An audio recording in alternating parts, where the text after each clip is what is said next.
তো আসসালামু আলাইকুম বন্ধুরা, সকাল সকাল একটা নিউ ব্লগ নিয়ে চলে এসেছি। তো আমার ছোট ভাই এইমাত্র বাজার করে নিয়ে এলো। তো কি কি আপনাদেরকে পুরোটাই দেখাচ্ছি, ভিডিওটা স্কিপ করবেন না, পুরোটাই দেখুন। তো দেখেন এখানে জাল মাছ, তারপরে এখানে পটল নিয়ে চলে এসছে, সব ঢেলে দাও পটলগুলো।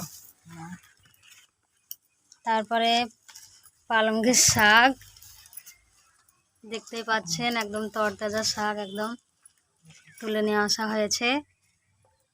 আর এই শাকের সঙ্গে ডাল নিয়ে এসছে। এইসব বাজার নিয়ে এসছে আজকে সকাল সকাল।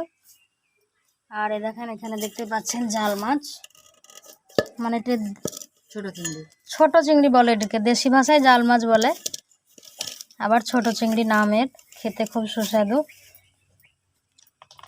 তো কেমন লাগলো আপনারা দেখে অবশ্যই কমেন্টে জানাবেন, আর ভালো লাগলে অবশ্যই একটা শেয়ার করে দেবেন।